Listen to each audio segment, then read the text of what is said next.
और उनके द्वारा बताए हुए जो काम किए हैं वो चलता है। अब ये क्या बताएंगे कांग्रेस के लोग कि कोयला घोटाला हमने किया, घोटालों की श्रृंखला कांग्रेस बताए।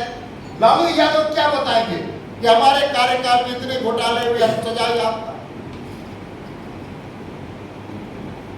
केजरीवाल क्या बताएंगे कि मेरे शासनकाल में 2 मंत्री जेल में हैं। तमिलनाडु के मुख्यमंत्री क्या बताएंगे कि उनके मंत्री अभी जेल चले गए हैं। तो भ्रष्टाचारियों के आज वहां पर भ्रष्टाचारियों का संगम हो रहा है, भ्रष्टाचारियों का संगम हो रहा है। और तो और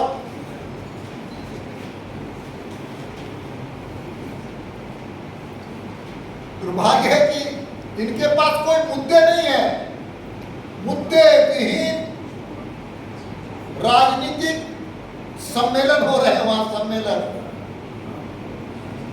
और जब वो गांव, गरीब, किसान, मजदूर, नौजवान के बारे में विचार न करने वाला वहां पर व्याख्यान हो रहा है, केवल एक ही लक्ष्य है, मोदी जी को हटाना है, मोदी जी को हटाना है। लगातार 2 चुनाव में मोदी जी से, भारतीय जनता पार्टी से शिकस्त खाने के बाद आज वो निराशा की वातावरण में जीने के लिए विवश। और जब मोदी जी को हरा नहीं पाए तो जाकर के पाकिस्तान से मदद मांग रहे कि मोदी जी को हराने में मुझे मदद चाहिए। राहुल गांधी ने ब्रिटेन की धरती, जो हम ब्रिटेन की धरती में जाकर के विदेशी ताकतों को भारत की छवि धूमिल करते हुए लोकतंत्र पे हस्तक्षेप करने की मांग कर, भारत के संप्रभुता के साथ खिलवाड़ करने वाला एक बचकाना नेता के रूप में उठाने जाएंगे। हम सब कोई जानते हैं कि एक देश के एक संप्रभुता होता है, सॉवरेनिटी होती है, उस पर कोई हस्तक्षेप नहीं कर सकता है। जब लेकिन उन्होंने जाकर ब्रिटेन में क्या कहा कि लोकतंत्र को बचाने के लिए हस्तक्षेप हमको कर दीजिए, बहुत लोकतंत्र खराब है। 75 में उन्होंने लोकतंत्र की हत्या की। अपनी नानी के कहानी को नहीं जानते, दादा के भ्रष्टाचारी को नहीं जानते, बाबूजी के कारस्तानी को नहीं जानते। इसलिए सॉवरेनिटी को भी खत्म करने का काम किया। मोदी जी का भय इनको दिन में ही, रात में भी डराने का काम कर रहा है,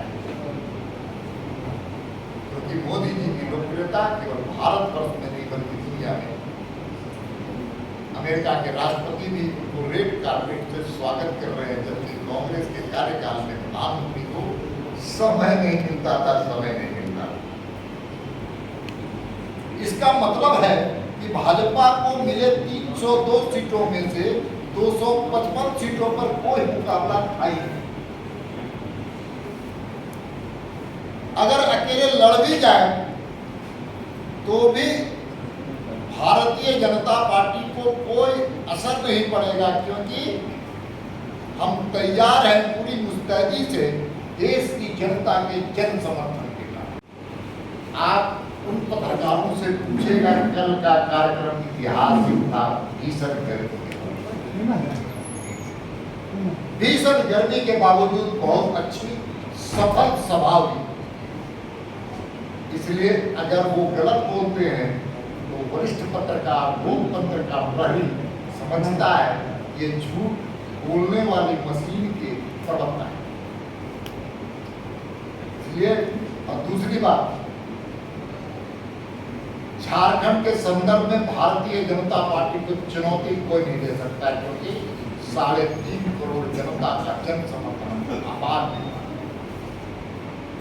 आप बताइए, आप ठीक है, आपको मैं बताना चाहता हूं कि आप पार्टी के यहाँ पर क्या है, आरजेडी का क्या है, जदयू का क्या है, और कांग्रेस के जो लोग कुछ बचे हुए हैं, कांग्रेस का जो वोट था तो झारखंड मुक्ति मोर्चा के पास चला गया, कुछ बीजेपी के पास बच गया।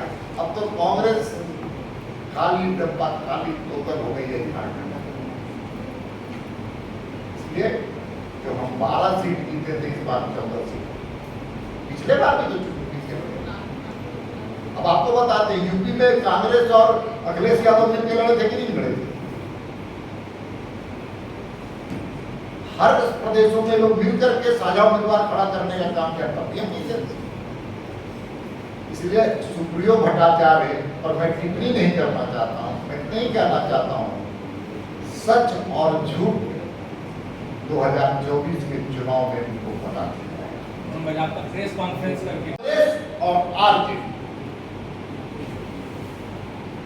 आज फिर से हमारी जो स्वाभिमान, उस स्वाभिमान को बेचने का काम पटना में जाकर के हमारे मुख्यमंत्री ने किया है। जिन लोगों ने हमारी राज्य के बनने में बाधा डाली, पटना चले तो यहाँ पर पानी की समस्या है, बिजली की समस्या है, कानून व्यवस्था का सवाल है, विदेशी घुसपैठ का सवाल है, भ्रष्टाचार का सवाल है। उन विषयों पर मुख्यमंत्री जी से मैं पूछना चाहता हूं कि एक भी सवाल का वो जवाब क्यों नहीं देते? नगर निगम के चुनाव बकाए, ट्रिपल टेस्ट क्यों नहीं कराया जा रहा? पंचायत के चुनाव में पिछड़ी समाज के हक को आपने छीनने का काम। इसलिए